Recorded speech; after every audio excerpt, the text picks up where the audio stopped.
Namah Shivaya. Om Namah Shivaya.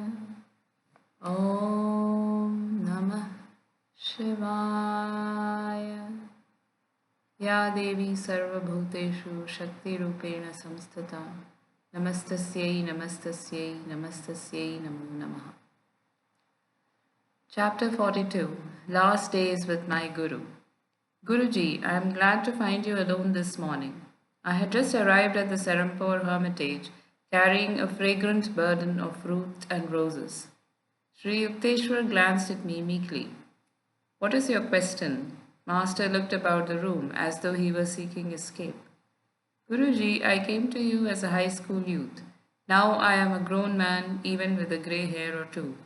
Though you have showered me with silent affection from first hour to this, do you realize that once only on the day of meeting have you ever said, I love you? I looked at him pleadingly. Master lowered his gaze. Yogananda, must I bring out into the cold realms of speech the warm sentiments best guarded by the wordless heart? Guruji, I know you love me, but my mortal ears ache to hear you say so. Be it as you wish. During my married life, I often yearned for a son to train in the yogic path. But when you came into my life, I was content. In you, I found my son. Two clear teardrops stood in Sri Yukteswar's eyes. Yogananda, I love you always. Your answer is my passport to heaven. I felt a weight lift from my heart, dissolved forever at his words. Often I had wondered at his silence, realizing that he was unemotional and self-contained, yet sometimes I feared that I had been unsuccessful in fully satisfying him. He was a strange nature, never utterly to be known, a nature deep and still, unfathomable to the outer world, whose values he had long transcended. A few days later, when I spoke before a huge audience at Albert Hall in Calcutta, Sri Yukteswar consented to sit beside me on the platform with the Maharaja of Santosh and the Mayor of Calcutta. Though Master made no remark to me, I glanced at him from time to time during my address and thought I detected a pleased twinkle in his eyes. Then came a talk before the alumni of Serampore College, as I gazed upon my old classmates and as they gazed upon their own mad monk. Tears of joy showed unashamedly. My silver-tongued professor of philosophy, Dr. Ghoshal, came forward to greet me, all our past misunderstandings dissolved by the alchemist's time. A winter solstice festival was celebrated at the end of December in the Serampore hermitage. As always, Sri Yukteswar's disciples gathered from far and near.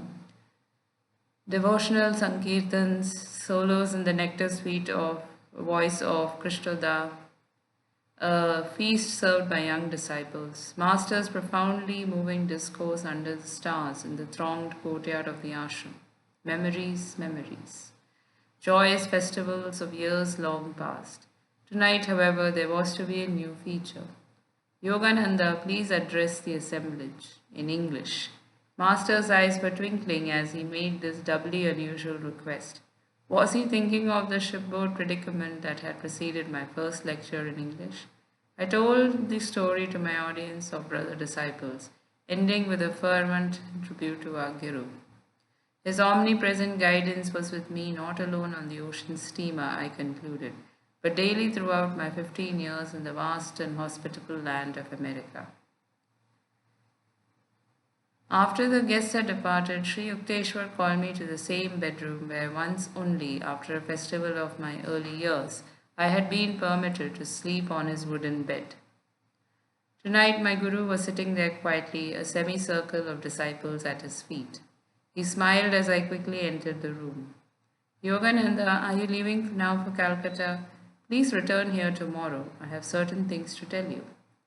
The next afternoon, with a few simple words of blessing, Sri Yukteswar bestowed upon me the further monastic title of Paramahansa.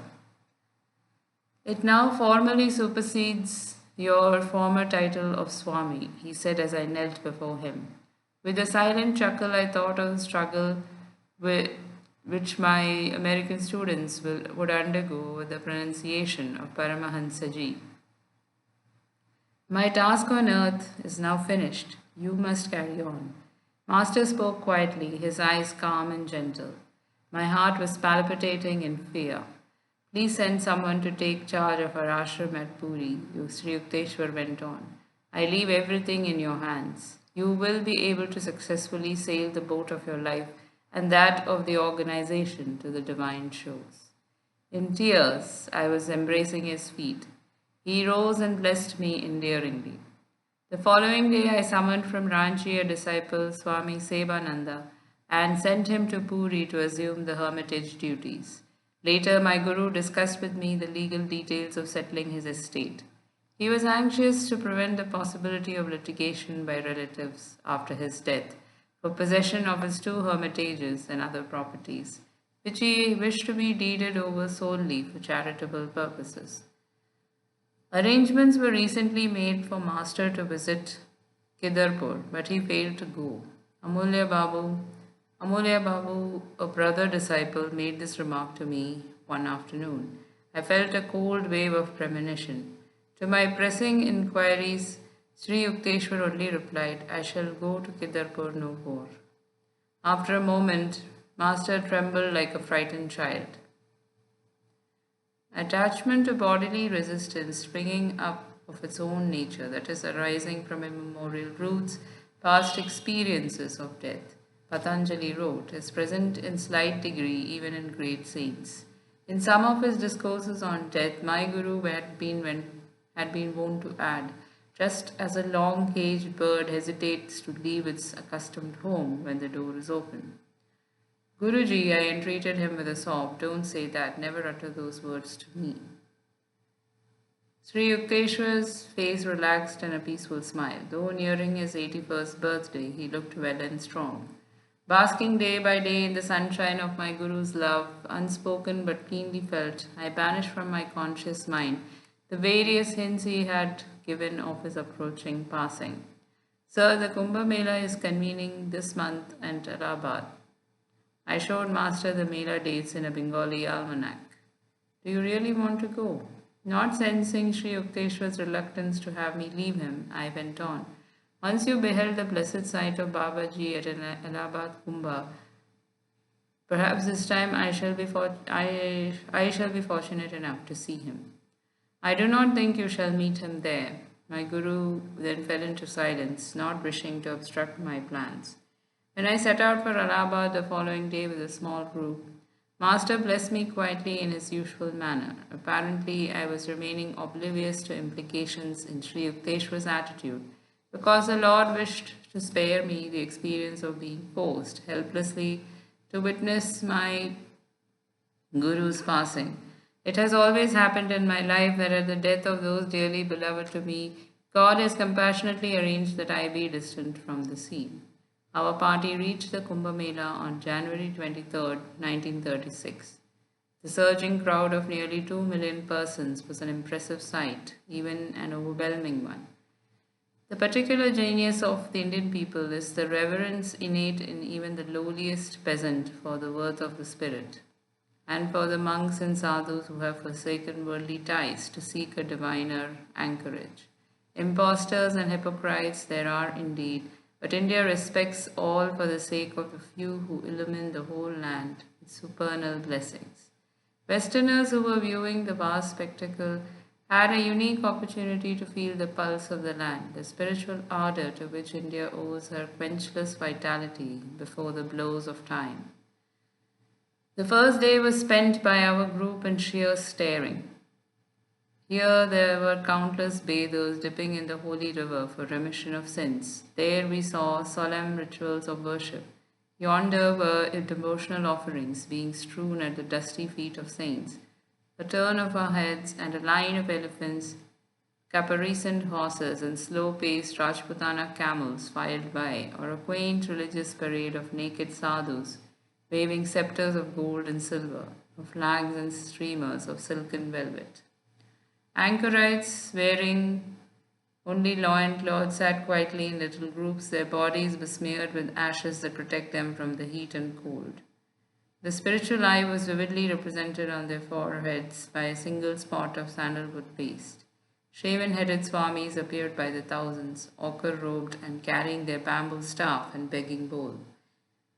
Their faces beamed with the renunciate's peace as they walked about or held philosophical discussions with disciples. Here and there, under the trees, under huge piles of burning logs, were picturesque sadhus, their hair braided and massed in coils on top of their heads. Some wore beards several feet in length, curled and tied in a knot. They meditated quietly or extended their hands in blessing to the passing throng. Beggars, maharajas on elephants, women in multicolored saris, their bangles and anklets tinkling. Fakirs with thin arms held grotesquely aloft, brahmacharis carrying meditation elbow props, humble sages whose solemnity hid an inner bliss. High above the din, we heard the ceaseless summons of temple bells. On our second Mela day, my companions and I entered various ashrams and temporary huts, offering pranams to saintly personages. We received the blessing of the leader of the Giri branch of the Swami order, a thin ascetical monk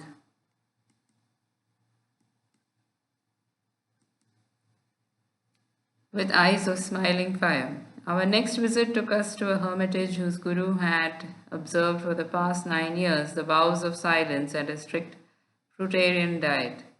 On a central dais in the ashram sat a blind sadhu, Pragla Chakshu, profoundly learned in the Shastras and highly revered by all the sects.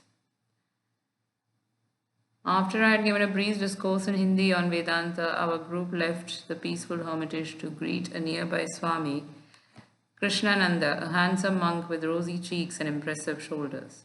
Reclining near him was a tame lioness. Succumbing to this monk's spiritual charm, not, I am sure, to his powerful physique, the jungle animal refuses all meat in favor of rice and milk. The Swami has taught the tawny haired beast to utter aum in a deep and attractive growl, a cat devotee. Our next encounter, an interview with the learned young sadhu, is described in Mr. Wright's sparkling travel diary. We rode in the ford across the very low Ganges on a creaking pontoon bridge, crawling snake-like through the crowds and over narrow, twisting lanes. Passing the site on the river bank which Yogananda ji pointed out to me as the meeting place of Babaji and Sri Yukteswar Ji. Alighting from the car a short time later, we walked some distance through the thickening smoke of sadhu spires and over the slippery sands to reach a cluster of tiny, very modest mud and straw huts. We halted in front of those insignificant dwellings with a pygmy door entrance, the shelter of Karapatri, a young wandering sadhu noted for his exceptional intelligence. There he sat cross-legged on a pile of straw, his only covering, and incidentally his only possession, being an ochre cloth draped over his shoulders. Truly a divine face smiled at us after we had crawled on all fours into the hut and pranamed at his feet of this enlightened soul, while the kerosene lantern at the entrance flickered weird dancing shadows on the thatched walls. His face, especially his eyes and perfect teeth, beamed and glistened. Although I was puzzled by the Hindi, his expressions were very revealing. He was full of enthusiasm, love, and spiritual glory. No one could be mistaken as to his greatness. Imagine the happy life of one unattached to the material world, free of the clothing problem, free of food craving, never begging, never touching cooked food except on alternate days, never carrying a begging bowl, free of all money entanglements, never handling money, never storing things away, always trusting in God, free of transportation worries, never riding in vehicles, but always walking on the banks of sacred rivers, never remaining in one place longer than a week in order to avoid any growth of attachment. Such a modest soul, unusually learned in the Vedas and possessing an MA degree and a title of Shastri or Master of Scriptures from Banaras University. A sublime feeling pervaded me as I sat at his feet. It all seemed to be an answer to my desire to see the real, the ancient India. for he is a true representative of this land of spiritual giants.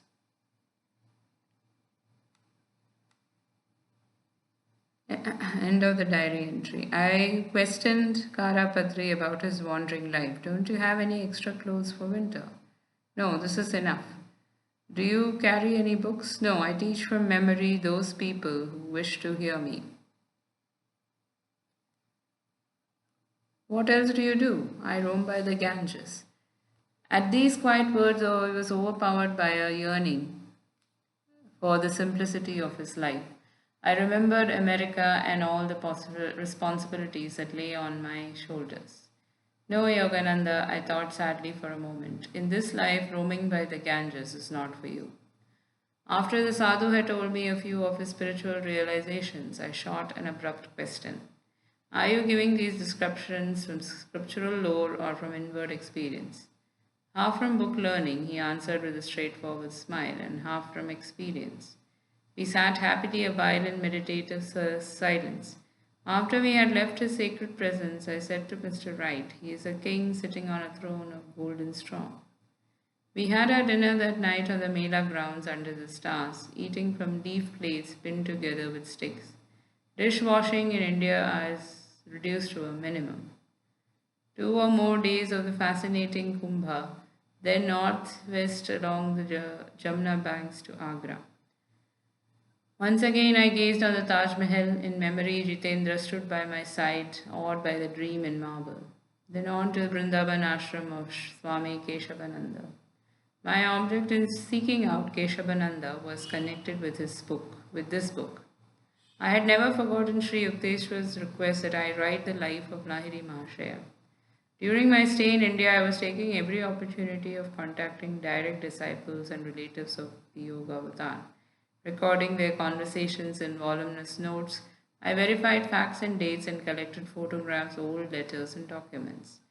My Lahiri Mahashaya portfolio began to swell. I realized with dismay that ahead of me lay arduous labors in authorship. I prayed that I might be equal to the role as biographer of this colossal guru. Several of his disciples feared that in a written account their master might be belittled or misinterpreted. One can hardly do justice in cold words to the life of a divine incarnation, Panchanan Bhattacharya had once remarked to me. Other close disciples were similarly satisfied to keep the Yoga Avatar hidden in their hearts as the deathless preceptor. Nevertheless, mindful of Lahiri Mahashaya's prediction about his biography, I spared no effort to secure and substantiate the facts of his outward life.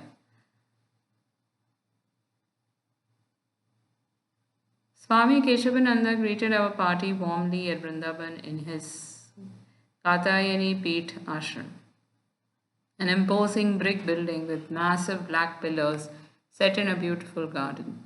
He ushered us at once into a sitting room adorned with an enlargement of Lahiri Mahashaya's picture. The Swami was approaching the age of 90, but his muscular body radiated strength and health. With long hair and a snow-white beard, his eyes twinkling with joy, he was a veritable patriarchal embodiment. I informed him that I wanted to mention his name in my book on India Masters. Please tell me about your earlier life, I smiled entreatingly. Great yogis are often uncommunicative. Keshavananda made a gesture of humility. There is little of external moment, particularly my whole life has been spent in the Himalayan solitude, traveling on foot from one quiet cave to another. For a while I maintained a small ashram outside Haridwar, surrounded on all sides by a grove of tall trees. It was a peaceful spot little visited by travelers, owing to the ubiquitous presence of cobras. Keshavananda chuckled. Later, a Ganges flood washed away the hermitage and cobras alike. My disciples then helped me to build this Vrindavan ashram.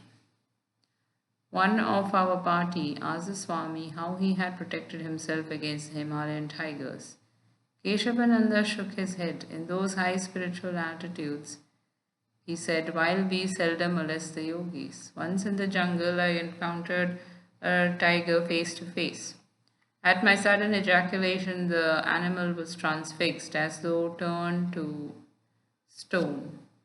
Again, the Swami chuckled at his memories. Occasionally, I left my seclusion to visit my guru in Banaras. He used to joke with me over my ceaseless travels in the Himalayan wilderness. You have the mark of wanderlust on your foot, he told me once. I am glad that the sacred Himalayas are extensive enough to engross you. Many times, Keshavananda went on, both before and after his passing, Lahiri Mahasaya appeared bodily before me. For him, no Himalayan height is inaccessible. 2 hours later, he led us to a dining patio. I sighed in silent dismay. Another 15-course meal. Less than a year of Indian hospitality, and I had gained 50 pounds. Yet, it would have been considered the height of rudeness to refuse any of the dishes, carefully prepared for the endless banquets in my honor. In India, nowhere else, alas, a well-padded Swami is considered a delightful sight. After dinner, Keshavananda led me to a secluded nook. Your arrival is not unexpected, he said. I have a message for you. I was surprised no one had known of my plan to visit Keshavananda. But roaming last year in the northern Himalayas near Badrinarayan, the Swami continued, I lost my way. Shelter appeared in a spacious cave which was empty, though the embers of fire glowed in a hole in the rocky floor. Wondering about the occupant of this lonely retreat, I sat near the fire, my gaze fixed on the sunlight entrance of the cave. Keshavananda, I am glad you are here. These words came behind me. I turned startled and was dazzled to behold Babaji. The great Guru had materialized himself in the recess of the cave. Overjoyed to see him after many years, I prostrated myself at his holy feet. I called you here, Babaji went on. That is why you lost your way and were led to the temporary abode on this cave. It is a long time since our last meeting. I am pleased to greet you once more. The deathless master blessed me with some words of spiritual help, then added, I give you a message for Yogananda. He will pay you a visit on his return to India. Many matters concerned with his guru and with the surviving disciples of Lahiri will keep Yogananda fully occupied. Tell him then that I won't see him this time, as he is eagerly hoping, but I'll see him on some other occasion. I was deeply touched to receive from Keshavananda's lips this consoling promise from Babaji. A certain hurt in my heart had vanished. I grieved no longer that even as Sri Yukteswar had hinted, Babaji did not appear at the Kumbh Mela. Spending one night as guests of the ashram, our party set out the following afternoon for Calcutta. Riding over a bridge of the Yamuna river, we enjoyed the magnificent view of the skyline of Vrindavan, just as the sun set fire to the sky. A veritable furnace of Vulcan in color reflected below us in the still waters. The Jamuna beach is hallowed by memories of the child Sri Krishna. Here he engaged with innocent sweetness in his leelas, or plays with the gopis or maids, exemplifying the supernal love which ever exists between a divine incarnation and his devotees. The life of Lord Krishna has been misunderstood by many Western commentators. Scriptural allegory is baffling to literal minds. A hilarious blunder by a translator will illustrate this point. The story concerns an inspired medieval saint, the cobbler Ravidas, who sang in the simple terms of his own trade of the spiritual glory hidden in all mankind. Under the vast vault of blue lives the divinity clothed in hide. One turns aside to hide a smile on hearing a pedestrian interpretation given to Ravidas's poem by a Western writer.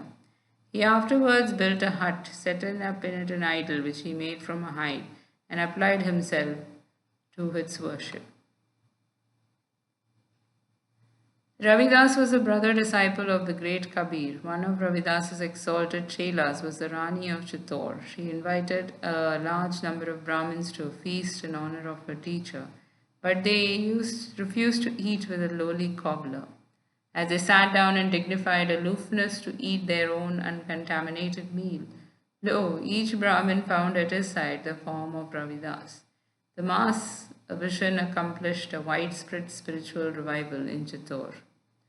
In a few days, our little group reached Calcutta. Eager to see Sri Yukteswar, I was disappointed to hear that he had left Serampore and was now in Puri, about 300 miles to the south.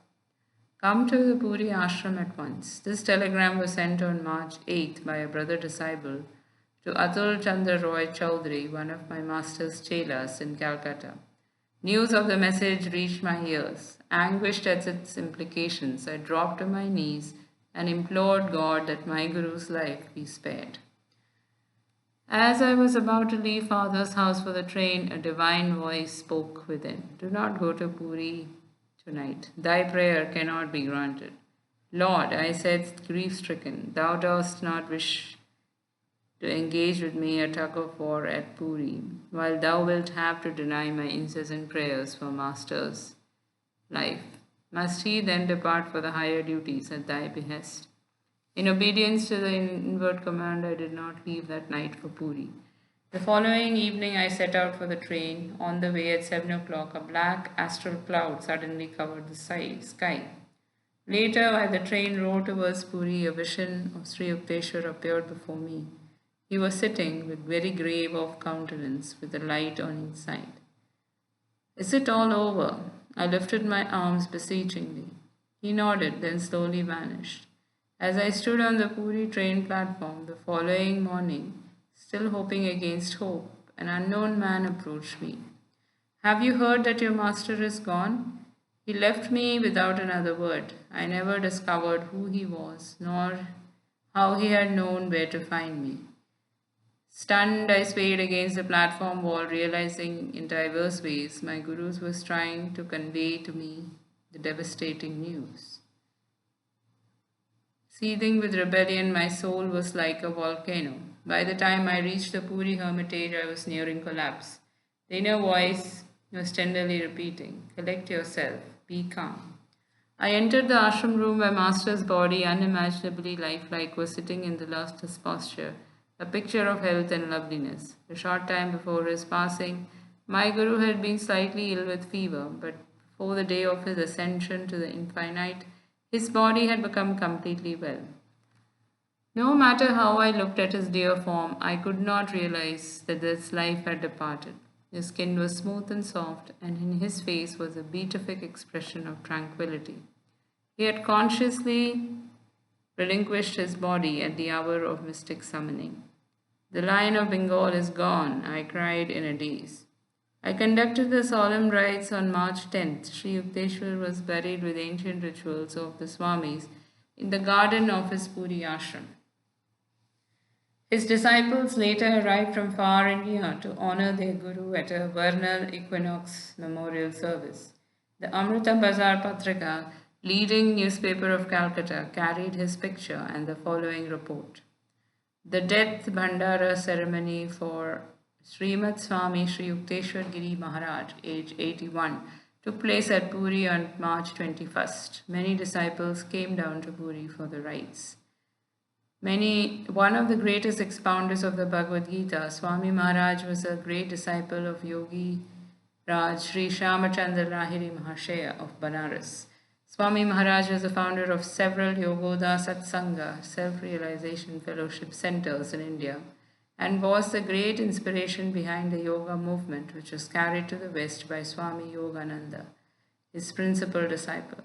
It was Sri Yukteswar Giri's prophetic powers and deep realization that inspired Swami Yogananda to cross the ocean and spread in America the message of the masters of India. His interpretations of the Bhagavad Gita and other scriptures testify to the depth of Sri Yukteswar Ji's command of the philosophy, both Eastern and Western, and remain as an eye-opener for the unity between the Orient and the Occident. As he believed in the unity of all religious faiths, Sri Yukteswar Maharaj established Sadhu Sabha, a society of saints with the cooperation of leaders of various sects and faiths, for the inculcation of a scientific spirit in religion. At the time of his demise, he nominated Swami Yogananda, his successor, as the president of the Sadhu Sabha. India is really poorer today by the passing of such a great man. May all fortunate enough to have come near him inculcate in themselves the true spirit of India's culture and sadhana, which was personified by him. End of the newspaper report. I returned to Calcutta. Not trusting myself as yet to go to the Serampore hermitage with its sacred memories, I summoned Prafulla, Sri Yukteswar's little disciple in Serampore, and made arrangements for him to enter the Ranchi school. The morning you left for the Allahabad Mela, Prafulla told me, Master dropped heavily on the Davenport. Yogananda is gone, he cried. Yogananda is gone. He added cryptically, I shall have to tell him some other way. He then sat for hours in silence. My days were filled with lectures, classes, interviews, and reunions with old friends. Beneath the hollow smile and a life of ceaseless activity, a stream of black brooding polluted the inner river of bliss which for so many years had meandered under the sands of all my perceptions. Where has the divine sage gone? I cried silently from the depths of my tormented spirit. No answer came. It is best that Master has completed his union with the cosmic beloved, my mind assured me. He is eternally glowing in the dominion of deathlessness. Never again may you see him in the old Serampore mansion, my heart lamented. No longer may you bring your friends to meet him, or proudly say, Behold, there sits India's Jnana avatar. Mr. Wright made arrangements for our party to sail from Bombay for the West in early June. After a fortnight in May of farewell banquets and speeches at Calcutta, Miss Bletch, Mr. Wright and myself left in the fort for Bombay. On our arrival, the ship authorities asked us to cancel our passage as no room could be found for the fort, which we would need again in Europe. Never mind, I said gloomily to Mr. Wright. I want to return once more to Puri. I silently added, Let my tears once again water the grave of my Guru. End of chapter. Yogarato va bhogarato va sangarato va sangavina Yasya brahmani ramate chetam nandati nandati nandate va.